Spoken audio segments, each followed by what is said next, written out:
నామం బట్టి స్తుతులు స్తోత్రములు తండ్రి. తండ్రి గతించిన కాలం మొదలుకొని ఇప్పుడు నేను మమ్మల్ని సజీవంగా ఉంచదని నీ చిత్తానుసారంగా ఈ భూమి మీద జీవించడానికై మాకు ఇచ్చినటువంటి ఆయుష్కాలం బట్టి వందనాలు స్తుతులు స్తోత్రం చెల్లిస్తున్నాం తండ్రి.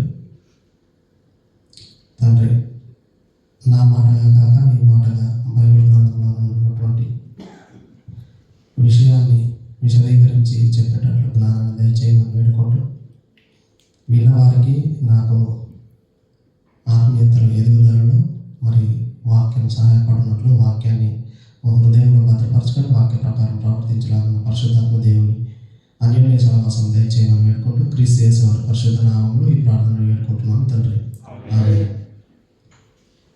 వేదికను అలంకరించిన పెద్దలు సంఘ కాపరి బ్రదర్ విల్సన్ గారికి, అదేవిధంగా వాక్యోపదేశకులు బ్రదర్ జానన్న గారికి నా హృదయపూర్వక వందనాలు చెల్లిస్తున్నాను. అదేవిధంగా నా తోటి సహోదరులందరికీ కూడా మరి ఒకసారి క్రీస్తు నామంలో మీ అందరికీ శుభములు వందనములు తెలియజేస్తున్నానండి.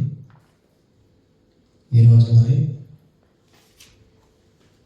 దేవుడు రాయించినటువంటి దివ్యమైనటువంటి గ్రంథం నుండి కొన్ని విషయాలను ఆలోచిద్దాం.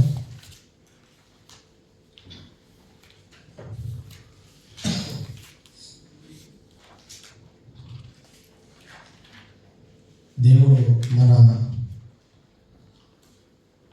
మేలు కోరి ఎన్నో విషయాలను బైబిల్ గ్రంథంలో వ్రాయించారండి.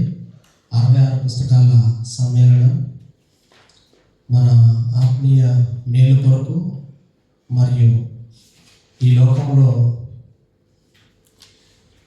మరి ఎలా జీవించాలో అన్నది కూడా ఎన్నో విషయాలను బైబిల్ గ్రంథంలో వ్రాయించడం అనేటువంటి జరిగింది.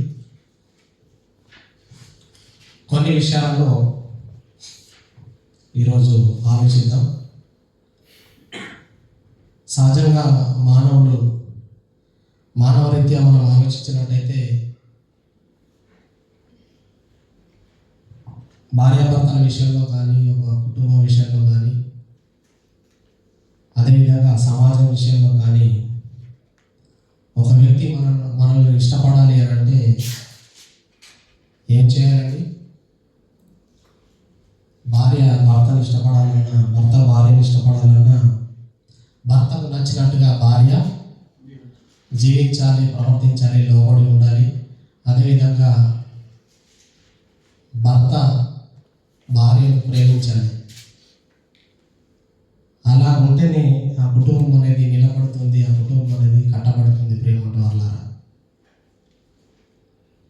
ఇది అందరికీ తెలిసినటువంటి విషయమే. కానీ చాలా కుటుంబాలు భార్యాభర్తల మధ్య సఖ్యత అనేది లేకపోవడం మనం సహజంగా చూస్తూ ఉంటాం. అవునా? ఇప్పుడు కుటుంబంలో విభేదాలు, గొడవలు ఎందుకు దారితీస్తున్నాయి అంటే వారి మధ్య ఉన్నటువంటి సఖ్యత లేకపోవడం. ప్రేమ వల్ల భర్తకు భార్య లోబడకపోవడం, భార్యను భర్త ప్రేమించకపోవడం, ఈ రెండే కారణాలు. అదేవిధంగా సమాజంలో చూస్తే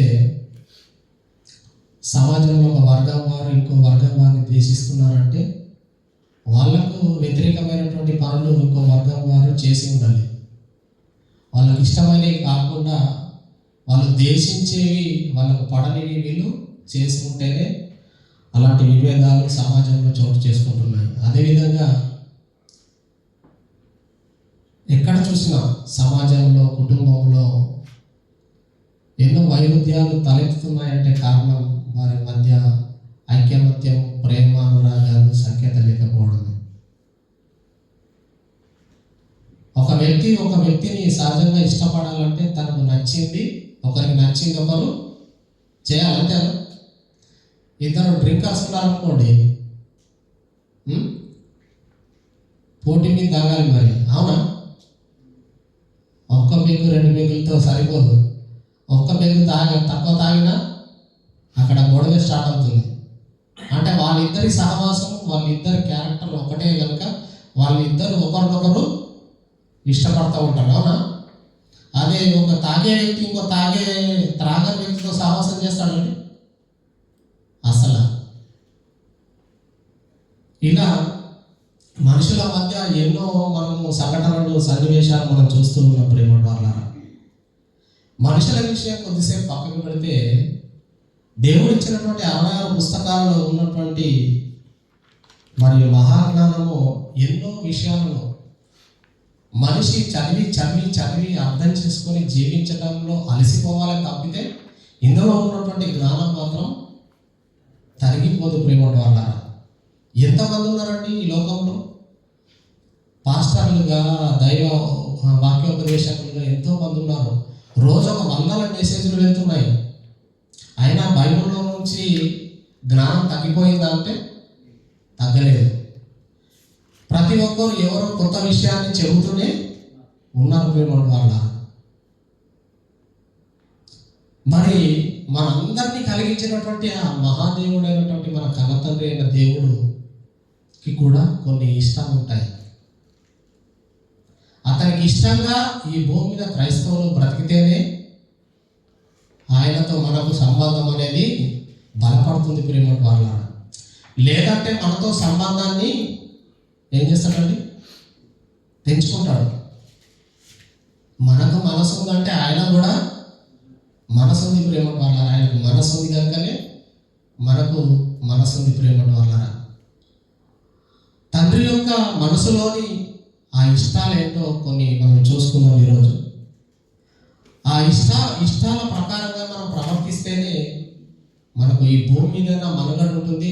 తర్వాత మనం పొందబోయే లోకమైన మనకు అర్హత ఉంటుంది ప్రేమ వాళ్ళ.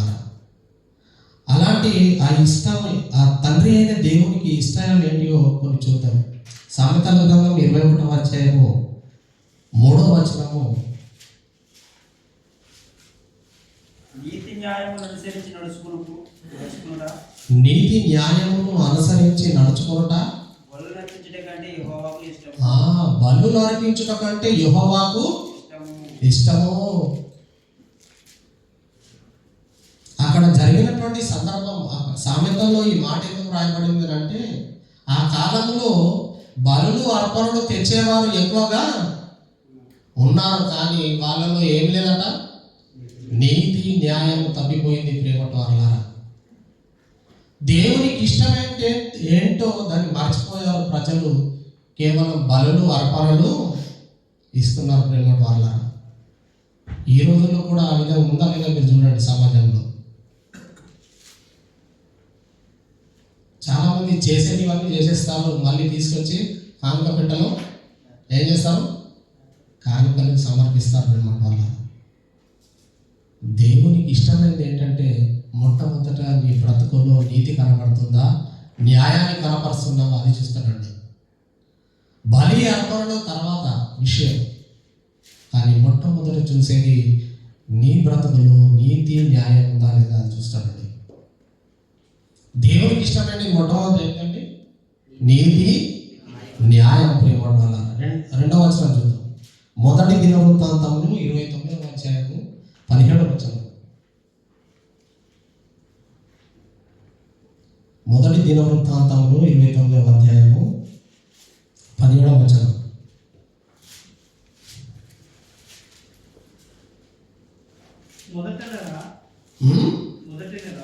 మొదటి దినవృత్తాంతాలు 29వ అధ్యాయం 17వ వచనం. నా దేవా, నీవు హృదయమును పరిశోధన చేయుచు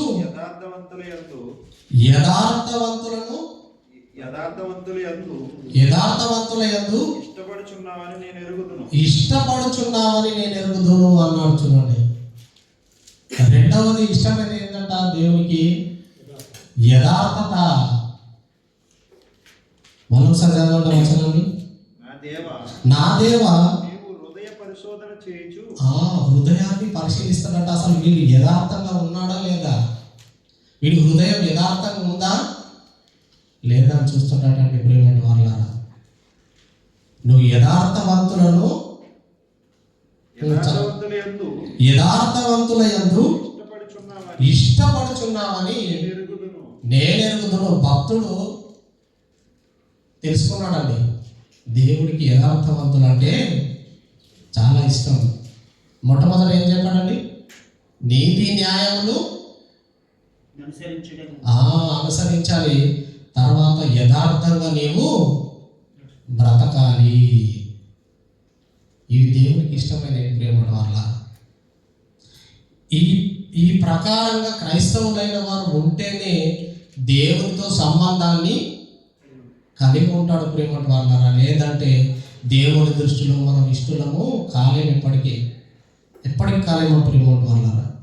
3వ వచనాన్ని చూసుకుందాం. కీర్తన 69, 30, 31 వచనాలు. కీర్తన 69, 30, 31 వచనాలు. కీర్తనలతో నేను దేవుని నామమును స్తుతించెదను, కృతజ్ఞతాస్తుతులతో నేను ఆయనను ఘనపరచెదను. ఎద్దుకంటెను కొమ్ములను డెక్కలను గల కోడి కంటెను యెహోవాకు ప్రీతికరము. ఏం చేయడం ప్రీతికరమట? మరోసారి చదవండి. మొదటి వచనం 30, 31. కీర్తనలతోను దేవుని నామమును స్తుతించెదను, కృతజ్ఞతాస్తుతులతో నేను ఆయనను ఘనపరచెదను. మొట్టమొదట అన్నాడు నీతి న్యాయం నీలో ఉండాలి. తర్వాత నీ హృదయం ఎలా ఉండాలి? యథార్థత కలిగి ఉండాలి. తర్వాత అప్పుడు నువ్వేం చేయాలి? కీర్తనలతోనూ కృతజ్ఞతాస్తుతులతో దేవుని నామాన్ని ఘనపరచాలి ప్రేమ వల్ల. ఇంకో వచనాన్ని చూద్దాం. కీర్తన 51:16. కీర్తన 51:16. ఇవన్నీ దేవునికి ఇష్టమైన ప్రేమ. నీవు బలిని కోరువాడవు కావు, కోరిన ఎడల నీకు అర్పించుదును. అసలు దాన బలి నీకు ఇష్టమైనది కాదు. విరిగిన మనసే దేవునికి ఇష్టమాయను. దేవా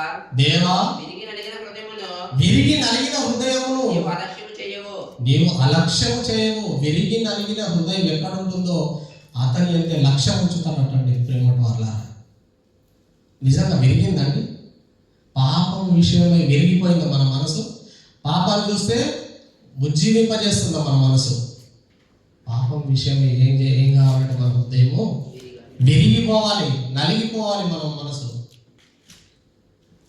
నలగొట్టుకోవాలి. మన మనసు విరగొట్టుకోవాలండి. మన మనసు పాపానికి దూరంగా ఉండాలి. పాపం అంటేనే మనకు అస్సలు దరిదాపులను కూడా రానివ్వదండి. అలాంటి వారిని దేవుడు ఇష్టపడతాడు ప్రేమ వల్ల. లక్ష్యం ఉంచుతాడు ప్రేమ వల్ల.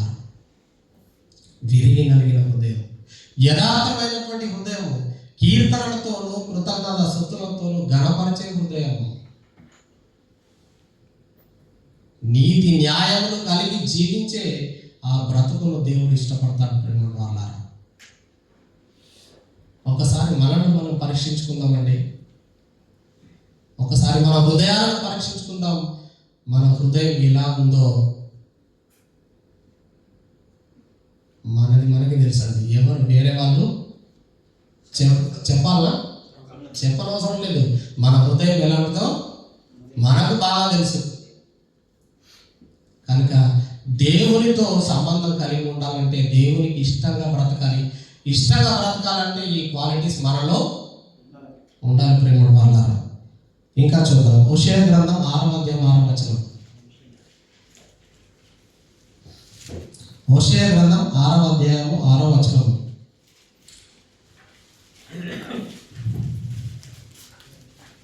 నేను బలిని కోరను గాని. హోషేయ గ్రంథం 6వ వచనం. నేను బలిని కోరను గాని కనికరమునే కోరుచున్నాను. దహన బలుల కంటే దేవుని గూర్చిన జ్ఞానము నాకు ఇష్టమైనది.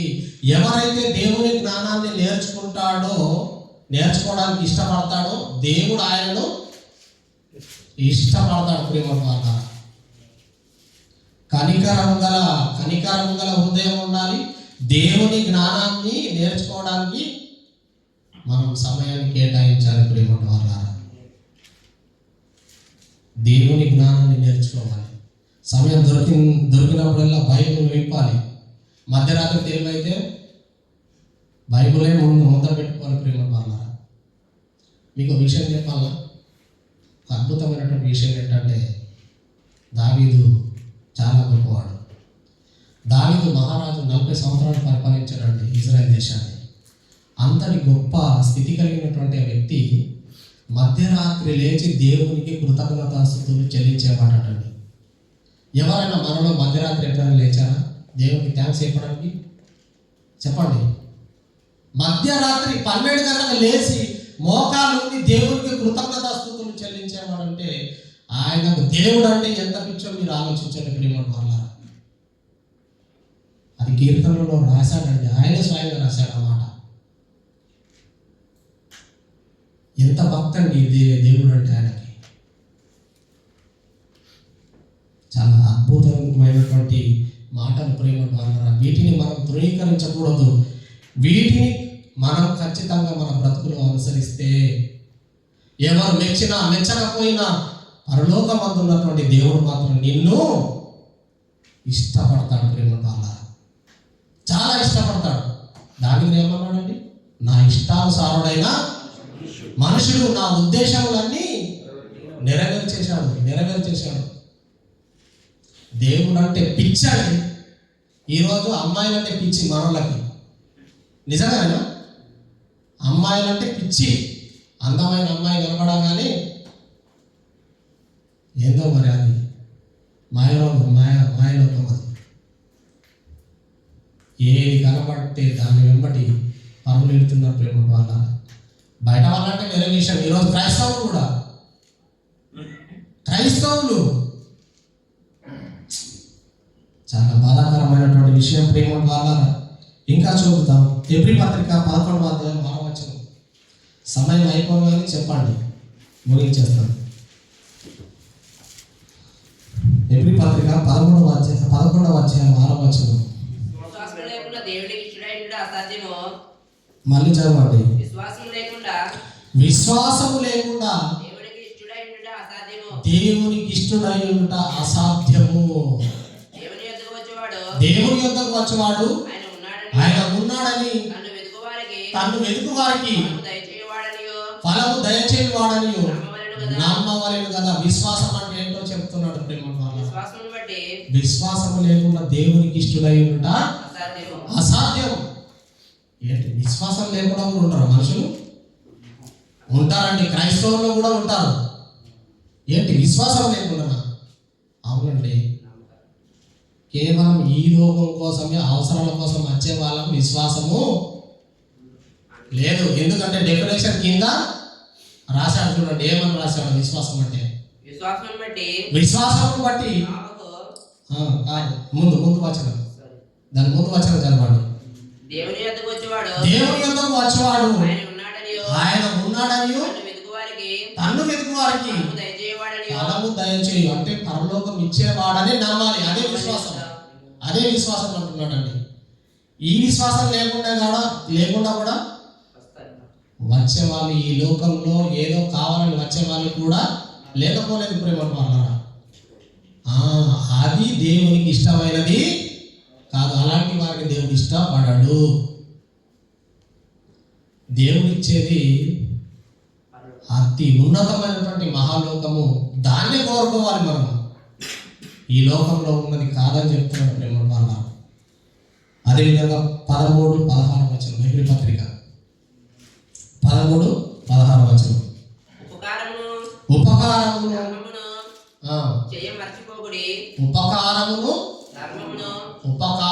ధర్మమును చేయ మర్చిపోకుడి. అట్టి యాగములు దేవునికి ఇష్టమైనవి. ఉపకారం చేయడం మర్చిపోవద్దు. ఉపకార ధర్మము చేయడం మర్చిపోవద్దు అంటున్నాడు అండి. మనం క్రైస్తవులమైన వారం ఖచ్చితంగా ఉపకార ధర్మమును మనము ఖచ్చితంగా చేయాలి. అప్పుడే దేవుడు ఇష్టపడతాడు ప్రేమ వాళ్ళరా. ఇంకా చూద్దాం. ఫిలిప్పీలకు రాసినటువంటి పత్రిక 4వ అధ్యాయం 18వ వచనం. ఫిలిప్పీలకు రాసినటువంటి పత్రిక 4వ అధ్యాయము నాకు సమస్తమును సమృద్ధిగా కలిగి ఉన్నది. నాకు సమస్తమును సమృద్ధిగా కలిగి ఉన్నది. మీరు పంపిన వస్తువులు ఎపఫ్రోదితు వలన పుచ్చుకొనిన ఏమియు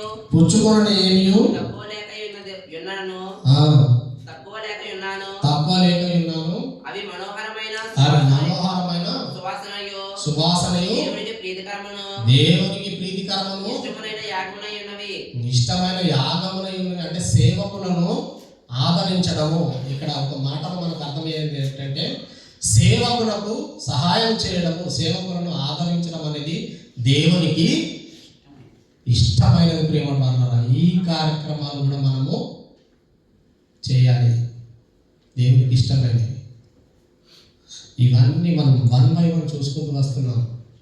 మనలో ఏదైనా లోపం ఉంటే, మనలో ఏదైనా లేనట్లయితే మనం ఈ రోజు నుండే వీటన్నిటిని సరి చేసుకుందాం, పాటించడానికి ప్రయత్నం చేద్దాం. ప్రేమ వాళ్ళ అప్పుడే దేవుడు మనం అంటే చాలా ఇష్టపడతాడు, మన కోసం ఏదైనా చేయడానికి సిద్ధపడతాడు. ప్రేమ వాళ్ళ సిద్ధపడతాడండి. ఏంటంటే 60 ఏళ్ళు జీవితంలో జీవించడానికి ఒక భార్య తన జీవితాంతం ఎవరికి సేవ చేస్తుందండి? భర్త మనసులో ఒక ముద్రగా నిలిచిపోవాలని భార్య 60 ఏళ్ళ జీవితాన్ని సమర్పయాలు చేస్తుందండి. ప్రేమ వాళ్ళ మరి భర్త నిత్య జీవాన్ని ఇస్తాడా? లేదు కదా. అలాగని భర్తకు లోబడి ఉండకూడదని కాదు. అంటే భార్యాభర్తల మధ్య ఉన్నటువంటి బంధము ఇంత గొప్పగా ఉంటే దేవునికి మనకు ఉన్నటువంటి బంధము అంతకంటే గొప్పది కదండి. ప్రేమ వాళ్ళ మరి ఆయన మనసులో ఒక స్థానం సంపాదించుకోవాలి. ఆయన మనసులో మనం ఇష్టడిగా దానికి వలె ముద్రను మనం సంతరించుకోవాలి, ముద్ర వేసుకోవాలంటే ఆయన హృదయంలో వీటన్నిటిని మనం పాటిస్తుండాలి. ప్రేమ వాళ్ళ ఇంకో మాట చూద్దామండి. కొత్త నిబంధనలో తెస్సలోనికకు రాసినటువంటి మొదటి పత్రిక పౌలు గారు 5వ అధ్యాయం 16వ వచనం. ప్రేమ వాళ్ళ ప్రతి విషయమునందు కృతజ్ఞతాస్తుతులు చెల్లించండి. ఇలాగు చేయుట యేసుక్రీస్తునందు మీ విషయములో దేవునికి ఇష్టము, దేవుని చిత్తము. ప్రతి విషయంలో మంచి జరిగినా చెడు జరిగినా ఏం చేయాలి? యేసుక్రీస్తు నామంలో దేవునికి కృతజ్ఞతాస్తుతులు చెల్లించాలి. ఎవరికైనా లేక ఒక కొడుకు పుట్టి అకస్మాత్తుగా అర్ధాయుష్తో చనిపోయాడు అనుకోండి, కృతజ్ఞత వస్తాయి ఎవరెవడి? వాడి దేవుడి పిల్ల మన్నువాడా, నా కొడుకే దొరికాడా? కానీ యోబు లాంటి మహాభక్తుడికి అలాంటి మాటలు రావు. ప్రేమ వాళ్ళ పాత నిబంధనలో యోబునెత్తి చూపించాడు, కొత్త నిబంధనలో పత్రికలలో రాయించాడు. ప్రేమ వాళ్ళ మంచైనా చెడైనా మన జీవితంలో దేవుడికి కృతజ్ఞత కలిగి జీవిస్తే, కృతజ్ఞతాస్తుతులు చెల్లిస్తే అలాంటి వారిని దేవుడు ఇష్టపడతాడు. ప్రేమను ఇష్టపడతాడు. ఏం చూసామండి? చాలా చూసా కదా, చాలా విషయాలు ఉన్నాయి. సమయం ఉందా? అయిపోయిందని చెప్పండి సార్. 10 minutes. ఓకే. తెస్సలోనికకు రాసినటువంటి పత్రిక 5వ అధ్యాయం 16వ వచనం మనం చూసాము. మీకా గ్రంథం 6వ అధ్యాయం 8వ వచనం మీకు అందరికీ తెలిసిన విషయం. ఒకసారి చూడండి మళ్ళీ.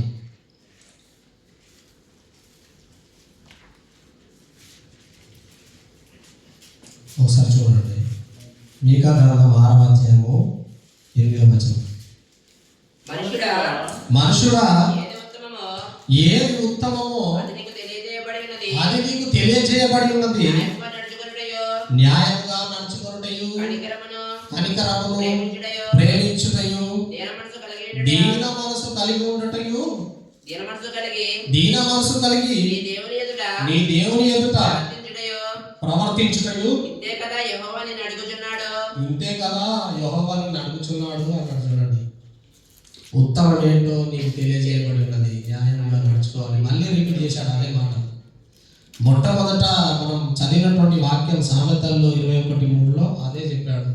ఇక్కడ కూడా అదే చెప్తున్నాడు. ప్రేమలో న్యాయము కనికరము మొదట నీ బ్రతుకులో కనపరచు, ఆ తర్వాత దీన మనసు కలిగి ఉండు. అందరి ఎదుట తగ్గించుకో, అందరి దగ్గర తగ్గించుకోవాలి. విశ్వాసుల ఎదుట తగ్గించుకోవాలి, సహోదరుల ఎదుట తగ్గించుకోవాలి, దైవజనుల ఎదుట తగ్గించుకోవాలి, ఒకరినొకరు ప్రేమించుకోవాలి, ఒకరినొకరు గొప్పగా ఎంచుకోవాలి. నాకంటే మీరు గొప్పవారని అనాలి. అంతేగాని ఇక్కడ ఒక మాట బయట ఒక మాట చెప్పారనుకోండి, సంఘము 3 ముక్కలు 6 పువ్వులాగా విడిపోతుంది. అప్పుడు సైతాను సామ్రాజ్యమే సాగుతుంది. ప్రేమ ద్వారా ఒకరినొకరు గొప్పగా ఏం చేయలేకపోయినా గొప్పగా ఎంచండి. నిజంగా ఒకనాటికి అతనే గొప్పవాడు అవుతాడు. ఏమి చేయలేకపోయినా మీరు ఇలాంటి వారు అలాంటి వారు, మీకు చాలా జ్ఞానం ఉంది, మీరు బాగా చదవండి అని ఎంకరేజ్ చేయండి. అలాంటప్పుడే నిజంగా మన సపోర్ట్, మన ఎంకరేజ్మెంట్ అనేది ప్రతి ఒక్క సహోదరుడికి అవసరం. ప్రేమ ద్వారా దేవుడు చెప్పింది సహోదరుల ఐక్యత కలిగి నివసించుట ఎంత మేలు ఎంత మనోహరం అన్నాడు. ప్రేమ ద్వారా ఎందుకన్నాడు ఆ మాట? ఎందుకన్నాడు? మీరందరూ కలిసి ఉంటేనే అన్ని కార్యక్రమాలు జరుగుతాయి. మీరందరూ ఒకరినొకరు ప్రేమించుకోండి, ఒకరినొకరు గొప్పగా ఎంచండి. చీప్గా తీసేయాలి, ఎవరిని చీప్గా మాట్లాడకూడదు. పరిశుద్ధులు అన్నప్పుడు పరిశుద్ధుల్లాగానే జీవించడానికి ప్రయత్నం చేయాలి. ప్రేమలో మన తండ్రి పరిశుద్ధులు, మనము పరిశుద్ధులుగా ఉండటానికి ప్రయత్నం చేయాలి. ప్రేమలో వల్ల ఎలాంటి స్థితిలో ఉన్నా, ఎలాంటి సమస్యలు వచ్చినా నీ తండ్రి ఎదుట మోకాల్లోని తండ్రి నీకు ఇష్టంగా బ్రతకాలని అనుకుంటున్నాను నేను, నీ సహాయం నాకు కావాలని మీరు దేవుని కోరాడండి. ప్రేమ వల్ల వాక్యం ముందర పెట్టుకోండి, వాక్యాన్ని ధ్యానించండి, చదవండి. ఎన్ని సమస్యలు ఉన్నా ఒక గంట సేపు, రోజు ఒక గంట 2 గంటలు పక్కకు పెట్టండి. ప్రేమ వల్ల ఈ లోకంలో సుఖ దుఃఖంలో దేవుడు జతపరచాడు కదా, అవి తప్పవు. ప్రేమ వల్ల అవి ఉంటేనే మనిషి సెట్ అవుతాడు. రెండింటిలో ఏదో ఒకటి ఉన్నా ప్రాబ్లం. ఎప్పుడు దుఃఖం ఉన్నది అనుకోని ఆడు ఇంకా సైకిల్ లాగా మారిపోతాడు. నిజమేగా? ఎప్పుడు సంతోషం ఉంటే వాడికి కళ్యాణం అనేది ఉండదు. విపరీతమైన చెడు కార్యక్రమాలు చేసేస్తాడు, ఎందుకంటే ఎంజాయ్ అంటాడు. కనుక ప్రియమైన వాళ్ళ దేవునికి ఇష్టలుగా మనం బ్రతకడానికి ప్రయత్నం చేద్దాం. చివరిగా ఒక మాట, 1 సమూయేలు 13వ అధ్యాయము 13-14 వచనాలు చూసుకుందాం. 1 సమూయేలు 13వ అధ్యాయం 13-14 వచనాలు. యెహోవా తన చిత్తానుసారమైన ఎవరిని కనుగొని ఉన్నాడు, నీకు ఆజ్ఞాపించిన దాన్ని నీవు గైకొనకపోతివి కనుక యెహోవా తన జనుల మీద అతనిని అధిపతిగా నియమించును. సరేనండి, అది సందర్భం కాదు. ఓకే, ఇంతవరకు మనము చూసుకున్నటువంటి వచనాలను మరి ఒకసారి మీరు రిపీట్ చేసుకోండి. వీటిని మన జీవితంలో పాటించడానికి మనం అందరం కలిసి ప్రయత్నం చేద్దాం. దేవుని కనపరుద్దాం. అందరికీ వందనాలు. మరి ఒకసారి ఇంతటితో వాక్యాన్ని ముగిస్తూ మీ అందరికి మరి ఒకసారి వందనాలు చెల్లిస్తూ ముగిస్తూ ఉన్నాను. ప్రార్థన చేసుకుందాం. పరిశుద్ధుడా, ప్రేమగల తండ్రి, దయగలిగినటువంటి దేవ, నీ ఘనమైన శ్రేష్టమైన నామాన్ని బట్టి స్తుతులు స్తోత్రము తండ్రి. మీరు రాయించినటువంటి ఆత్మజ్ఞానం ఎంతో గొప్పది తండ్రి. ఈ లోకంలో ఎలా బ్రతకాలో, మీకోసం ఎలా ఉన్నతంగా బ్రతకాలో నాయన, అన్ని విషయాలను సంక్షిప్తంగా, క్లుప్తంగా, వివరంగా, సవివరంగా విశదీకరించి రాయించారు తండ్రి.